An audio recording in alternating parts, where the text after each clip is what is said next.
আসসালামু আলাইকুম। আজকে আমি আমার কিছু জীবন কাহিনী বলতে চাচ্ছি, যেটা আমি নিজের ভিতরে ধরে রাখতে পারি না।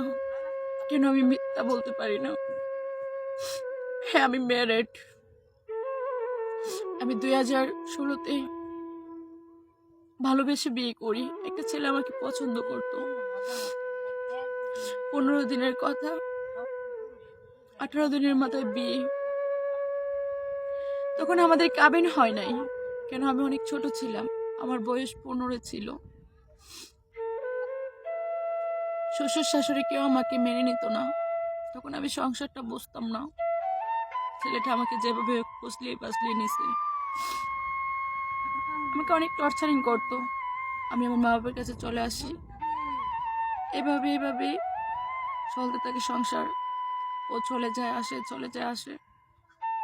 আমার মা বাবা অনেক চেষ্টা করছে ওর থেকে আমাকে দূরে বাজায় রাখতে, কিন্তু আমি ওর থেকে দূরে কখনো যাই নাই। এরকম করতে করতে 2019-এ আমার একটা ছেলে সন্তান হয়। ছেলে সন্তানটাকে ও নিয়ে যায়। ও নিজের মতো করে সংসার গুছিয়ে ফেলছে, কিন্তু আমি আমি তো পারিনি। আমি তো পারি নাই। আমি আমার বেবিকেও বলতে পারি না। আমি অনেক দুঃখী। আমি অনেক একা। আমার কেউ নাই লাইফে। যখন বুঝতে পারলাম, তখন দেখি আমি আমার আমার আপন বলতে কেউ নেই। অনেক চেষ্টা করি আমার ছেলেটার কাছে ফিরে যেতে। আমি যাইও নিজে, কিন্তু তার জীবনে তো অন্য কেউ। ওগুলো আমি মানতে পারতাম না। পরে আমি আবারও মা বাবার কাছে চলে আসি। কেন ওইখানে আমাকে কেউ দেখতে পারতেছে না? কেন? তাতে সংসার আছে, সবকিছু আছে। আমার ছেলেটাকে নিয়ে আসতে চাই, ওরা আমাকে দেয় নাই। মা বাবার কাছে আসি, মা বাবাও দেখে 1 মাস, 2 মাস, 6 মাস ছোট ছোট ভাই বোনের কথা শোনাইতে ছাড় দেয় নাই। তখন চিন্তা করলাম, আমি ওদের কাছেও থাকবো না। লাইফে আর কখনো জীবন সঙ্গে নিয়ে খুঁজবো না।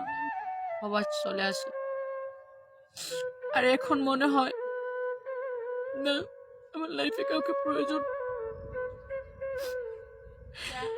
আর আমার মতো যদি এরকম কোনো দুঃখী থেকে থাকেন, তাহলে ইনবক্সে জানাই যাবেন। আর আমার কথাগুলো যদি ভালো লাগে, আমাকে যদি কেউ পছন্দ করেন, আমার সবকিছু জেনে যদি আমাকে নিতে চান, তাহলে আমার ইনবক্সে নাম্বারটা দিয়ে যাবেন। সত্যি বলতেছি, আমি মন থেকে বলতেছি। আমিও চাই সে যদি সুখে থাকতে পারে, আমি কেন পারবো না? আমি তাকে দেখিয়ে দেব যে আমিও পারি। আমি সবসময় ভাবতাম 2টা বিয়ে হলে লজ্জা, শর, মানুষে খারাপ বলবে, কিন্তু এখন ভাবি যে আমার লাইফে কাউকে প্রয়োজন। আমি 8টা বছর কাটাই দিলাম, কখনো কাউকে আমার লাইফে আনি নাই। আর এখন আমার মনে হয় আমি খুবই একা, খুবই একা। আমার কষ্টের ভাগিদার যদি কেউ হতে চান, প্লিজ কমেন্টে জানাই যাবেন।